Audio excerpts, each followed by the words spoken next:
नमस्कार दोस्तों, मेरा नाम है आशीष राठौर। शुरू करते हैं आज की वीडियो। आज की वीडियो में आपको बहुत ज़्यादा अच्छी इन्फॉर्मेशन मिलने जा रही है। दिवाली का टाइम चल रहा है, छुट्टियों का टाइम है, हर व्यक्ति अपने घर लौट रहा है परिवार के साथ। काफ़ी ज़्यादा लगेज भी होने वाला है, साथ में इंडियन रेलवेज में सफर करना है। तो आज आप लोगों को मैं बताऊंगा न्यू रूल क्या है इंडियन रेलवे का लगेज को लेकर के। इंडियन रेलवे को लेकर के अक्सर लोग लगेज के बारे में सोचते ही नहीं है। जब भी तो आपको कई जगहों पर इतने सारे लगेज के साथ लोग मिल जाएंगे कि को पैसेंजर को बैठने तक में दिक्कत हो जाती है। तो चलिए जानते हैं क्या इसमें कोई चार्ज हो सकता है, क्योंकि आजकल ऐसी चीजें सामने आ रही हैं। टीटी चार्ज कर रहे हैं लोगों का, तो उसके बारे में क्या रूल हो सकते हैं, जान लेते हैं आपके अधिकार क्या है और किस तरीके से ये सब काम करता है, क्या क्या रूल है। दोस्तों, फ्लाइट टिकट में आपको पता है कि पैसेंजर को पता होता है कितनी लिमिट तक उनको वेट ले जाना है और साथ में क्या ले जा सकते हैं क्या नहीं ले जा सकते हैं। वहाँ बहुत ज्यादा स्ट्रिक्ट रूल होते हैं। इंडियन रेलवे में भी है, लेकिन यहाँ पर लोग पालन कम करते हैं और ध्यान कम देते हैं क्योंकि स्ट्रिक्टनेस उतनी नहीं है। लेकिन समय के साथ धीरे धीरे स्ट्रिक्ट हो रहा है रेलवे। अगर आप लोगों को ज्यादा लगेज लेके जाना है तो सबसे पहले हम जान लेते हैं कि किस टाइम पर लगेज एक्सेप्ट होगा और किस टाइम पर लगेज एक्सेप्ट नहीं होगा। कम से कम 3 ऐसी चीजें मैंने निकाली है जिनकी वजह से एक्सेप्ट ना होने के चांसेस बढ़ जाएंगे। एक्सेप्ट ना होने के चांसेस तब बढ़ जाएंगे जब आपके लगेज में इंग्लिश और हिंदी में कुछ ना लिखा हो। इन दोनों में से कुछ ना कुछ लिखा होना चाहिए और कोई दूसरी भाषा भले ही हो, लेकिन इसके साथ में इंग्लिश और हिंदी वहां पर हो मेंशन।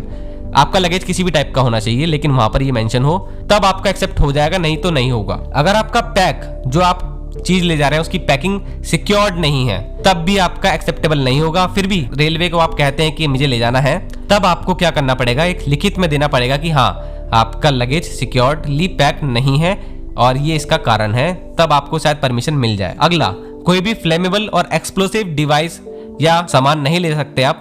ये तो आपको पता ही है कि ये कहीं पे भी ले जा नहीं सकते, क्योंकि इस तरीके की चीजों से कोई भी दुर्घटना घट सकती है। चलिए अब इसके बाद मैं आपको बताता हूं, अगर आपको सेम ट्रेन में सफर करना है और उसी ट्रेन में आपको लगेज वैन का यूज करना है अपने ज्यादा लगेज को ले जाने के लिए, तब आपको क्या करना पड़ेगा। लगेज वैन, जिसको ब्रेक वैन भी कहते हैं, ये ट्रेन में ही कोच होता है। अगर आपको ऐसा करना है तो जिस जगह से बुकिंग करी है वहां पर ही आपका लगेज ऑफिस होता है, वहां पर जाइए और स्केल L जिसके तहत रेट होते हैं प्रति किलोग्राम के, और वहां पर आप जाकर के उसके हिसाब से पे कर दीजिए और फिर आपका बुकिंग हो जाएगा। लेकिन ये काम आपको ट्रेन के चलने से 30 मिनट पहले ही करना होगा। 30 मिनट पहले ये काम हो पाते हैं बुकिंग के। अब जान लेते हैं कितना वेट मैक्सिमम है। तो 100 किलोग्राम तक का वेट आप ले जा सकते हैं मैक्सिमम। इससे ऊपर अगर गया तो आपके ऊपर कोई भी कार्रवाई करी जा सकती है। वो कैसे होगी आगे आपको बताऊंगा। ये तो मैंने आपको वेट बताया। अगर आपका बैग या फिर जो भी आप सूटकेस वगैरह ले जा रहे हैं उसकी डायमेंशन भी मेंशन होती है। यहाँ पर मैं आपको जो डायमेंशन बता रहा हूँ वो एसी कोचेस के अलावा जितने भी कोच होते हैं उनके लिए वैलिड है, रिजर्वेशन वाले जो कोच हैं, जिसमें आपकी 100 सेंटीमीटर की लेंथ, 60 सेंटीमीटर की ब्रेथ और 25 सेंटीमीटर की हाइट होनी चाहिए बैग की। इससे ज्यादा बड़ा बैग होगा और उस बैग में सामान फिर भी अगर 100 किलोग्राम से कम है, लेकिन तब भी आपको चार्ज लग सकता है, क्योंकि इस बैग को बड़ा माना जाएगा और इसको आप लगेज वैन में ही ले जाएं, ये रेलवे चाहता है। अगर आप एसी के कोच में सफर कर रहे हैं तो वहां पर जो आपका सामान है, तो वहां पर आपके सूटकेस की जो डायमेंशन है वो कुछ इस तरीके से है। 55 सेंटीमीटर लेंथ, 45 सेंटीमीटर ब्रेथ और 22.5 सेंटीमीटर हाइट होनी चाहिए। तो यहाँ पर थोड़ा सा डिफरेंट हो जाता है। चलिए अब पेशेंट की बात कर लेते हैं।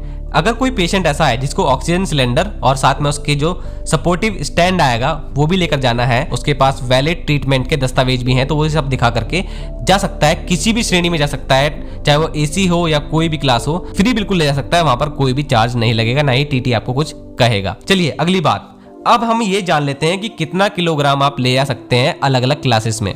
अगर आप फर्स्ट एसी में सफर कर रहे हैं तो दोस्तों प्रति व्यक्ति 70 किलोग्राम आप वजन ले जा सकते हैं। इसमें थोड़ा सा मार्जिन भी रखा गया है रेलवे ने कि इतना मार्जिन हम फिर भी माफ कर सकते हैं। वो मार्जिन है 15 किलोग्राम का। हालांकि इसमें कुछ अलग चार्ज लगेगा, वो आगे बताऊंगा आपको।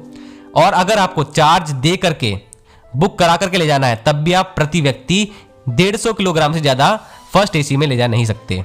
अगला हम बात करते हैं सेकंड एसी के बारे में, एसी 2 टियर। यहाँ पर प्रति व्यक्ति 50 किलोग्राम ले जाया जा सकता है और 10 किलोग्राम का मार्जिन है और चार्ज देने के बाद आप 100 किलोग्राम तक प्रति व्यक्ति ले जा सकते हैं। अगला एसी 3 टियर और एसी चेयर का 40 किलोग्राम प्रति व्यक्ति ले जा सकते हैं। 10 किलोग्राम का मार्जिन है और 40 किलोग्राम मैक्सिमम आप ले जा सकते हैं चार्ज देने के बाद। यहाँ पर अगली बात करते हैं स्लीपर की, जहाँ पर सबसे ज्यादा लोग सफर करते हैं और जहाँ पर सबसे ज्यादा दिक्कत होती है को पैसेंजर को, क्योंकि यहाँ पर बहुत सारे लोग मैक्सिमम वेट ले आते हैं अपने साथ में और कहीं भी इधर उधर दूसरों की सीटों पे रख देते हैं। तो यहाँ पर मैं आपको बताता हूँ 40 किलोग्राम प्रति व्यक्ति ले जा सकते हैं। 10 किलोग्राम यहाँ पर मार्जिनल रखा गया है और 80 किलोग्राम मैक्सिमम चार्ज देने के बाद एक व्यक्ति ले जा सकता है अपने साथ में। और सेकंड क्लास की बात कर लेते हैं। सेकंड क्लास में 35 किलोग्राम प्रति व्यक्ति, 10 किलोग्राम मार्जिनल और 70 किलोग्राम चार्ज देने के बाद मैक्सिमम ले जा सकता है। और जो ये 70 में बता रहा हूँ और ऊपर जितना भी मैंने बताया मैक्सिमम, इस मैक्सिमम में से आप अपना वो भी इंक्लूडेड मानिए जो मैंने आपको बताया है फ्री अलाउंस। फ्री अलाउंस के अलावा कितना मैक्सिमम जोड़ सकते हैं आप माइनस कर लीजिएगा इसमें से फ्री अलाउंस को, आपका वो वेट निकल के आ जाएगा। उसी के ऊपर आपको चार्ज देना है। अगर आप लोग जर्नी के दौरान पकड़े जाते हैं दोस्तों और आप लोगों को नहीं पता था तो आपके ऊपर टीटी क्या कर सकता है कार्रवाई। अब एक कंडीशन की बात करते हैं जहां पर आप फंस सकते हैं। जो आपको फ्री अलाउंस है उससे ज्यादा का वेट आप ले गए, लेकिन वो वेट आपका मार्जिनल से कम है।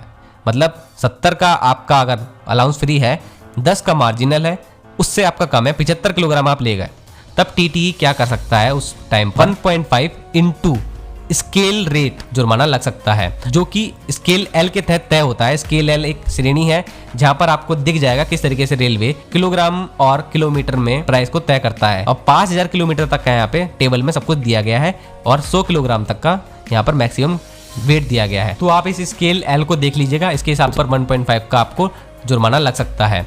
और दोस्तों अगर आपने आधी जर्नी के लिए ही बुक करा पैसा बचाने के लिए, तब आप पकड़े गए, चाहे वो डेस्टिनेशन पे जाके पकड़े जाएं या फिर जर्नी में ही पकड़े जाएं, तब भी आपको 1.5 गुना ऑफ स्केल रेट लगेगा। चलिए, अगर ऐसी कंडीशन है जब आपने बुक ही नहीं कराया और आप सारा का सारा भर के ले जा रहे हैं, 100 किलोग्राम से भी ज़्यादा है, तब आपके साथ क्या हो सकता है। और आपने बुक भी नहीं कराया। बुक करने पे तो आपको बता दिया जाएगा कि आपका बुक करने के बाद भी इतना ही मैक्सिमम आप ले जा सकते हैं।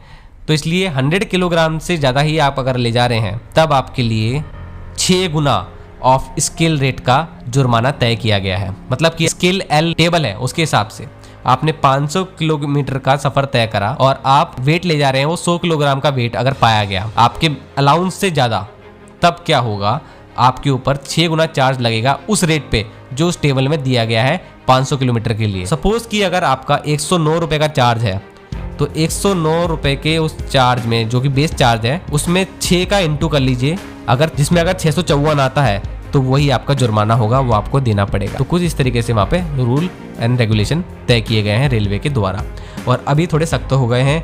आप इनका पालन करिए। कई सारे सामान के साथ अगर आप पाए गए, और क्योंकि सामान तो दिख ही जाता है, तो आपको डेस्टिनेशन पे रोका जा सकता है और आपको ट्रेन में भी पकड़ा जा सकता है। आजकल सोशल मीडिया का ज़माना है, आपके को पैसेंजर भी आपकी शिकायत कर देंगे अगर, तो टीटीई आके आपका जुर्माना कर सकता है। इसलिए आज अवेयर होने की ज़रूरत है। अपने दोस्तों के साथ शेयर ज़रूर करना जो कि पूरी फैमिली के साथ सफ़र करते हैं। आज के लिए दोस्तों इतना ही। वंदे मातरम। भारत माता की जय।